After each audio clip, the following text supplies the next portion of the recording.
Assalamualaikum warahmatullahi wabarakatuh.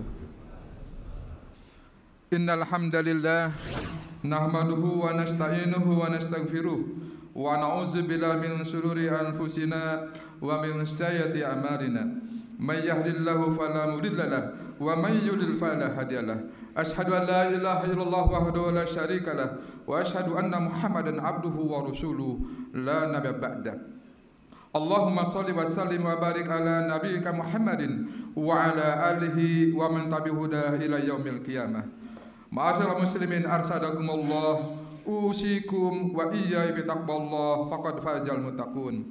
Wa tazawwadu fa inna khairaz zadi taqwa. Haitsu qala ta'ala fi kitabil karim, a'udzu billahi minasyaitonir rajim. Bismillahirrahmanirrahim. Ya ayyuhalladzina amanu taqullaha haqqa tuqatih wa la tamutunna illa wa antum muslimun. Ya ayyuhalladzina amanu taqullaha wa qulu qawlan sadida yuslih lakum a'malakum wa yaghfir lakum dhunubakum wa man yuti'illaha wa rasulahu faqad faza fawzan 'azima. Shadaqallahul azim. Amma ba'du, hadirin sidang jemaah yang dimuliakan oleh Allah, mari kita selalu tiada hentinya, tiada bosan-bosannya, tiada putus-putusnya mengucapkan puji syukur kehadirat Allah Subhanahu wa taala atas segala nikmat yang tiada terhingga, yang tidak sanggup kita menghitungnya, terutama nikmat iman Islam dan kesehatan, sehingga alhamdulillah pada hari ini kita masih bisa melaksanakan kewajiban kita, melaksanakan sholat Jumat. Salawat dan salam semoga limpahkan kepada uswatun hasanah junjungan kita semua Nabi besar Muhammad sallallahu alaihi wasallam serta keluarganya, para sahabat dan umat hingga akhir zaman. Selaku khotib, saya mengucapkan diri saya dan juga hadirin sekalian untuk selalu kita meningkatkan kualitas ketakwaan kita kepada Allah dengan cara berusaha sungguh-sungguh melaksanakan segala perintahnya dan menjauhi segala larangannya. Hadirin yang berbahagia, beberapa hari ini, beberapa waktu ini bangsa kita betul-betul diberikan banyak cobaan, ujian dalam bentuk bencana alam. Ya. Terakhir yang terbesar itu bencana gempa bumi di Cianjur yang menimpa saudara kita. Hampir 600 orang yang meninggal. Beberapa kemudian gempa di Garut, kemudian di Sukabumi, terakhir hampir tiap hari selalu ada gempa sekarang, walaupun dalam skala yang kecil. Nah, bagi kita sebagai seorang muslim, bencana atau apapun itu adalah sesuatu yang harus kita sikapi dengan benar sesuai dengan petunjuk Allah Subhanahu wa taala. Ya, oleh karena itu pertanyaan kita adalah bagaimana seharusnya sikap kita seorang muslim terhadap bencana ini. Hadirin sekalian, dalam kacamata manusia, bencana itu selalu negatif. Konotasinya selalu negatif dalam kacamata manusia. Tapi sebenarnya dalam kacamata Allah dan Rasulnya belum tentu negatif. Ada satu hadis yang sangat terkenal, yang sering kita dengarkan, ya, terjemahannya, sungguh ajaib urusan seorang mukmin. Sungguh semua urusannya adalah baik. Semua urusannya adalah baik. Dan demikian tidak dimiliki oleh siapapun kecuali seorang mukmin. Yaitu jika ia mendapatkan kegembiraan, ia dapat kebahagiaan, ia bersyukur. Dan itu suatu kebaikan baginya. Jadi ketika dia bahagia, bersyukur, baik baginya. Dan jika ia mendapat kesusahan, mendapat musibah, mendapat bencana, ia bersabar, itu pun suatu kebaikan baginya. Jadi tidak ada yang buruk bagi manusia sebenarnya di dalam kacamata Allah. Tergantung sikap kita terhadap sesuatu yang terjadi pada diri kita. Hadirin sekalian yang berbahagia, berdasarkan beberapa keterangan dalam firman Allah dan juga hadis Nabi, paling tidak ada beberapa sikap yang harus kita hadapkan, kita tampakkan dalam menghadapi bencana. Yang pertama apa? Yang pertama adalah kita harus meyakini bahwa bencana ini adalah ketentuan dari Allah Subhanahu wa taala. Ini yang kita yakini, ya.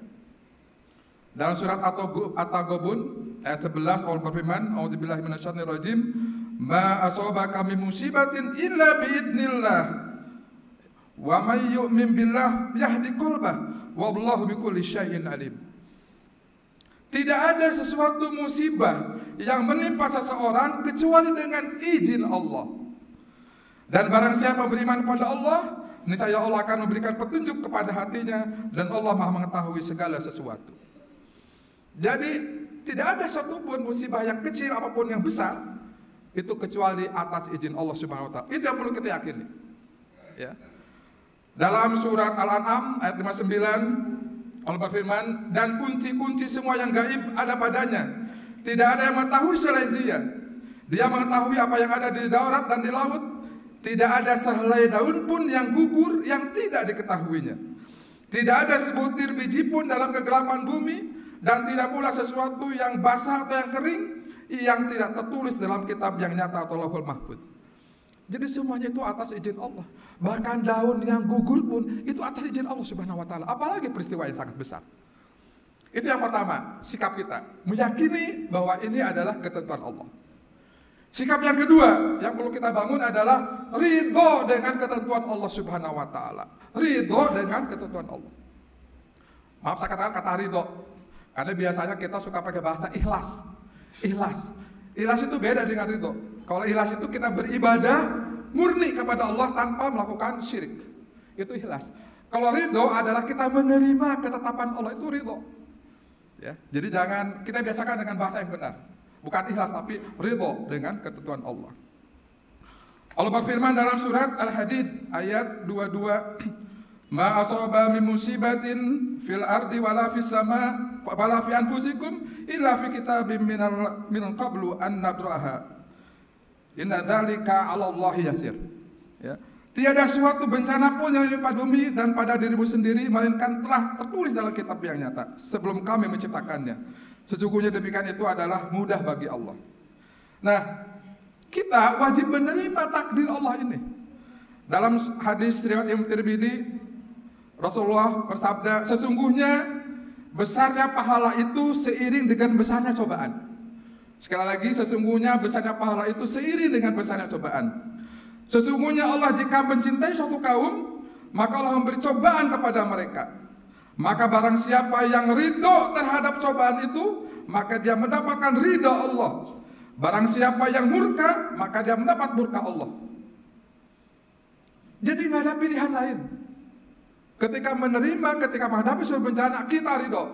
Karena jaminannya kita akan mendapat ridho Allah. Tapi kalau kita ingkar, kita murka, kita protes sama Allah, kita komplain sama Allah, maka yang kita terima adalah murka Allah Subhanahu wa taala. Nauzubillah min dzalik. Jadi sikap yang kedua, ridho kepada ketentuan. Apa sikap yang ketiga? Sikap yang ketiga adalah sabar dengan musibah yang terjadi. Ya. Dalam surat Al-Baqarah, ya, surat yang sangat terkenal, surat Al-Baqarah 155-156. وَلَنَبْلُوَنَكُمْ بِالشَّيْءِ مِنَ الْخَوْفِ وَالْجُوعِ وَنَقْصٍ مِنَ الْأَمْوَالِ وَالْأَنْفُسِ وَالثَّمَرَاتِ وَبَشِّرِ الصَّابِرِينَ الَّذِينَ إِذَا أَصَابَتْهُمْ مُصِيبَةٌ قَالُوا إِنَّا لِلَّهِ وَإِنَّا إِلَيْهِ رَاجِعُونَ. Dan sungguh akan kami berikan cobaan kepadamu dengan sedikit ketakutan, kelaparan, kekurangan harta, kehilangan jiwa dan buah-buahan. Dan berikanlah kabar gembira kepada orang-orang yang sabar. Berikanlah kabar gembira kepada orang-orang yang sabar, yaitu orang-orang yang apabila tiba musibah mereka mengucapkan inna lillahi wa inna ilaihi rajiun. Jadi hadirin sekalian yang berbahagia, sikap yang ketiga yang kita bangun adalah sabar. Karena demikian itulah maka Allah memberikan kabar gembira kepada kita dengan kesabaran itu. Sikap yang keempat yang harus kita bangun adalah optimis dan berprasangka baik kepada Allah Subhanahu wa taala. Ya. Dalam keadaan tertimpa ujian dan musibah, manusia seharusnya makin mempertebal rasa husnuzon kepada Allah Subhanahu wa taala. Karena semua yang dialami dalam kehidupan manusia pasti memiliki hikmah yang sebesar-besarnya. Allah berfirman sebagai berikut dalam hadis qudsi, "Aku selalu menuruti prasangkaan hambaku kepadaku. Apabila ia bersangka baik, maka ia akan mendapatkan kebaikan. Adapun bila ia bersangka buruk kepadaku, maka dia akan mendapatkan keburukan." Jadi Allah itu tergantung prasangka makhluknya kepadanya. Jadi selama kita optimis terhadap Allah, selama kita husnuzon, berprasangka baik kepada Allah, maka Allah akan memberikan kebaikan pula kepada kita. Sikap yang kelima yang harus kita bangun, yaitu mengambil hikmah dari setiap bencana ini. Masya Allah, dalam hadis riwayat Imam Bukhari dan Muslim, tidaklah seorang Muslim tertimpa musibah, tertusuk duri, hanya tertusuk duri atau lebih dari itu, kecuali dengannya Allah akan menghapus sebagian dosanya. Jadi sebenarnya mungkin di mata kita yang korban itu menderita, tapi di mata Allah ketika dia bersabar dengan penderitaannya, Allah angkat dosa-dosanya, Allah hapus dosa-dosanya. Wong tertusuk duri saja ketika sabar itu bisa menghapus dosa, apalagi musibah yang lebih besar daripada tertusuk duri. Jadi mari kita ambil hikmah dari setiap bencana ini. Dengan adanya bencana hendaknya dapat menghapus dosa menjadi sebab manusia bertobat. Jadi kalau kita sakit, jangan ngomong, ya Allah kenapa saya sakit? Padahal saya sering sholat, saya sering zakat, sering puasa, kenapa sakit? Percayalah itu adalah wasilah cara Allah untuk menghapus dosa-dosa kita, asal kita bersabar di dalam sakitnya itu. Hadirin sekalian berbahagia, sikap yang keenam yang mau kita bangun adalah memperbaiki diri, memperbaiki lingkungan. Saya terus terang paling gak suka, paling kesal dengar siapapun orang mengatakan, apalagi di TV misalnya, banjir karena hujan besar, longsor terjadi karena hujan besar. Itu kata-kata yang batil. Hujan adalah rahmat Allah. Silakan lihat di dalam Al-Quran. Allah menurunkan rahmatnya hujan. Jadi hujan itu bahasa Allah dan bahasa rahmat. Bukan hujan yang menyebabkan banjir, bukan hujan yang menyebabkan longsor. Dari dulu kota Bogor itu kota hujan. Apakah setelah itu dari dulu Bogor itu sering banjir dan longsor? Tidak. Kalau hujan penyebab banjir, setiap hujan pasti banjir. Kalau hujan penyebab longsor, setiap hujan pasti longsor. Yang menyebabkan longsor dan banjir adalah tangan-tangan kita yang merusak alam, tangan-tangan kita yang merusak lingkungan. Jadi kita sebagai seorang mukmin, seorang muslim, jangan sampai mengatakan ini gara-gara hujan besar, longsor gara-gara hujan, banjir gara-gara hujan. Itu berarti kita menyalahkan takdir Allah, menyerahkan ketentuan Allah. Padahal yang rusak alam adalah kita.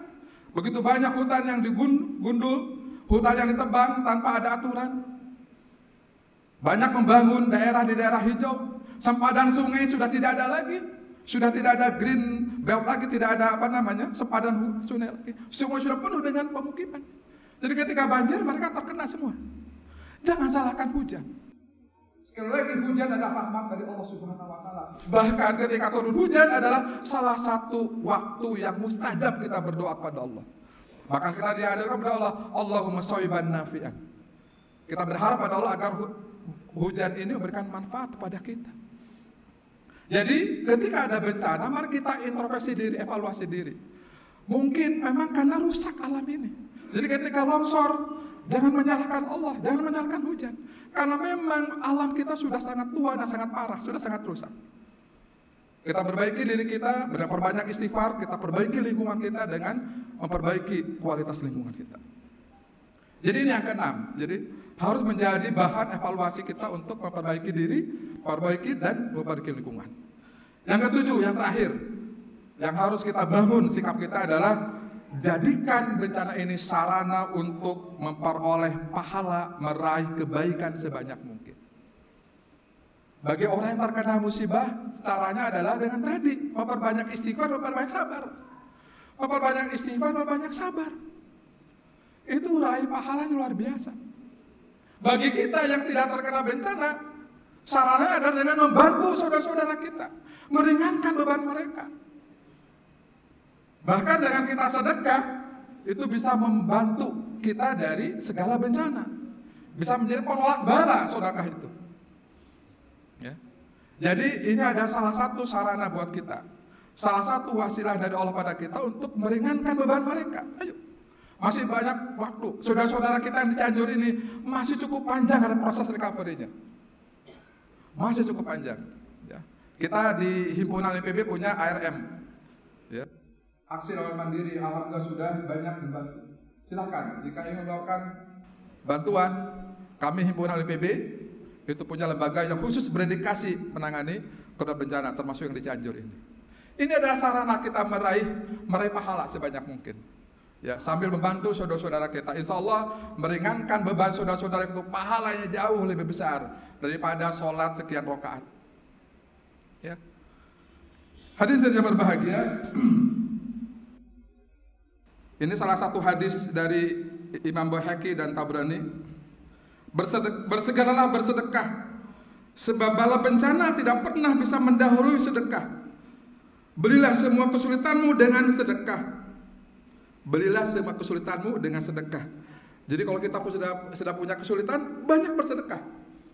Logikanya emang aneh, tapi itulah logika Allah. Ketika banyak kesulitan, banyaklah bersedekah. Obatilah penyakitmu dengan sedekah. Jadi kita sedang sakit nih, perbanyak sedekah. Sedekah itu sesuatu yang ajaib. Sedekah menolak 70 macam bala dan bencana. Dan yang paling ringan adalah penyakit kusta dan sapak. Jadi penyakit itu maksudnya paling ringan. Jadi hadirin yang berbahagia, sebenarnya tidak ada satupun yang buruk yang Allah turunkan kepada kita. Kita berhusnuzon bahwa segala sesuatu yang tetapkan untuk kita itu pasti baik. Jadi yang namanya husnuzon itu beda dengan prasangka kita pada manusia. Kalau prasangka kepada manusia berprasangka baik, masih ada peluang orang itu jelek. Cuman kita prasangka kita baik. Tapi kalau husnuzon kepada Allah bukan berprasangka tapi yakin baik, itu namanya husnuzon. Jadi husnuzon pada Allah itu bukan berprasangka baik, tapi kita yakin apapun yang Allah lakukan itu baik buat kita. Tinggal bagaimana kita menyikapinya. Mungkin itu hadirin sekalian yang dapat saya sampaikan. Sekali lagi mari kita berdoa. Mudah-mudahan saudara-saudara kita yang saat ini masih bergelut dengan bencana diberi kesabaran, diberi kekuatan oleh Allah Taala. Dan bagi kita diberi kekuatan juga dan kemudahan untuk membantu meringankan beban mereka. Dan semoga Allah melindungi bangsa kita. Ya, melindungi bangsa kita dari segala kemaksiatan yang akan mengundang bala, mengundang bencana. Dan terakhir, hadirin sekalian, seharusnya kita pun dengan banyak bencana ini memperbanyak amar ma'ruf nahi munkar. Sekali lagi, amar ma'ruf terutama nahi munkarnya ini. Karena kata Allah, hendaklah kita berhati-hati terhadap bencana yang akan menimpa bukan hanya kepada orang-orang zalim di antara kamu. Jadi kalau kita lihat kemungkaran, kemudian kita membiarkan kemungkaran itu terjadi, maka bencana itu terjadi bukan hanya kepada orang-orang zalim itu, bukan hanya kepada masyarakat, tapi kepada kita semuanya. Jadi kita harus hati-hati. Jadi kalau lihat kemungkaran kita harus rubah dengan tangan, dengan kekuasaan. Kalau tidak bisa dengan lisan, tidak bisa juga dengan menolak dari kalbu kita. Itulah selalu lemah iman. Sebab kalau kita tidak demikian, ketika banyak kemaksiatan bertebaran, kemudian Allah meletakkan azabnya bencana kepada kita, bencana itu bukan hanya menimpa orang-orang yang zalim saja, tapi pada semua orang yang ada di wilayah itu. Nauzubillah min dzalik. Oleh karena itu, mari kita juga memperbanyak dakwah kita, amar ma'ruf nahi munkar, agar Allah menyelamatkan bangsa kita, wilayah kita dari segala bencana. Demikian dapat sampaikan. Barakallahu wa lakum fil Qur'anil azim wa nafa'ani wa iyyakum mimma fihi minal ayati wa dzikril hakim wa taqabbal minni wa minkum tilawatahu innahu was-sami'ul alim. Alhamdulillah, alhamdulillahilladzi amarna bil ittihadi wal ittisami bihablillahil matin. Asyhadu an la ilaha illallah wahdahu la syarika lah, iyyahu na'budu wa iyyahu nasta'in. Wa asyhadu anna Muhammadan abduhu wa rasuluhu al-mab'usu rahmatan lil alamin. Allahumma shalli ala Muhammad wa ala alihi wa ashabihi ajmain. Ibadallah, ittaqullaha mastata'tum wa sari'u ila magfiratillahi rabbil alamin. Innallaha wa malaikatahu yusholluna 'alan nabi ya ayyuhalladzina amanu shallu 'alaihi wa sallimu taslima. Allahumma sholli ala Muhammad wa ala ali Muhammad kama shallaita ala Ibrahim wa ala ali Ibrahim wa barik ala Muhammad wa ala ali Muhammad kama barakta ala Ibrahim wa ala ali Ibrahim fil alamin innaka Hamidum Majid. Mari kita tutup doa khutbah yang kedua ini dengan berdoa, mudah-mudahan Allah mengampuni dosa kita semuanya, ya. Melindungi bangsa kita, mensejahterakan bangsa kita, memberikan petunjuk pada pemimpin kita. Allahumma ighfir lil muslimina wa muslimat wa mu'minina wa mu'minat al-ahya'i minhum wal amwat wa tabi bainana wa bainahum bil khairat. Allahumma ighfir warham wa arhamir rahimin. Rabbana zalamna anfusana wa illam taghfir lana wa tarhamna lanakunanna minal khasirin. Allahumma inna nas'aluka ridhaka wal jannah wa na'udzubika min sakhatika wan nar. Allahumma inna nas'aluka al-huda wa tuqa wal afafa wal ghina. Allahumma inna nas'aluka salamatan fid din wa afiyatan fil jasad wa ziyadatan fil ilmi wa barakatan fil rizqi wa taubatan qabla al-maut wa rahmatan indal maut wa maghfiratan ba'dal maut. Allahumma hawwin 'alaina fi syarril maut wa najatan minan wal afwa illa hisab. Rabbana la tuzigh qulubana ba'da idh hadaytana wa hab lana min ladunka rahmatan innaka antal wahhab.